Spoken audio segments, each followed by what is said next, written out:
So for those of you who still don't know who I am, I'm Andrea, Jody's sister. I wanted to start by congratulating Jody and Brian and thanking everyone for coming today.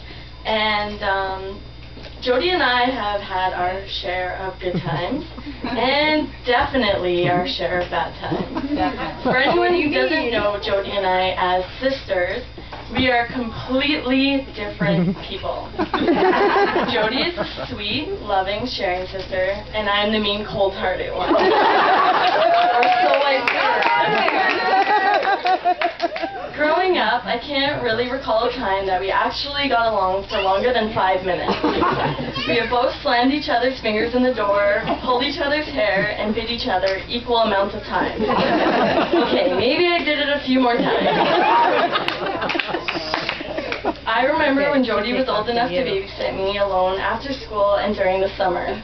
The summer was the worst because all of the windows would be open in the house and we'd be screaming at the top of our lungs fighting. Little did we know the neighbors could hear us screaming and would tell on us both as soon as our parents got home from work. Jody used to always steal my clothes, as my father's already told everyone, as I started to get older.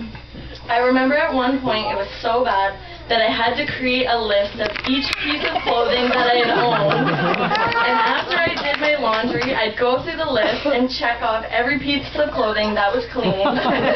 When I knew which piece was missing, I'd go into Jody's very, very messy room and dig through everything until I found it. As she got older, I always wanted to hang out with her and her friends. They were older and cooler, and I wanted to be part of the girl talk. Obviously, they didn't want to hang out with a 10-year-old, and it resulted in some sort of fight with someone slamming the other one's hand in the door. Someone. Cynthia. It probably wasn't until Jody moved out of the province that we finally started to get along. She moved to British Columbia to go to school the year that I was going into grade 9. We slowly started talking on the phone and actually hanging out with each other without pulling each other's hair when she came home to visit. One year, I even flew out to Vancouver to spend a week with her, and I never thought that day would come. When we were little, everyone used to say, when you guys get older, you'll be best friends, and I would laugh and say, no way. Now I can appreciate what everyone had told me because she truly is my best friend.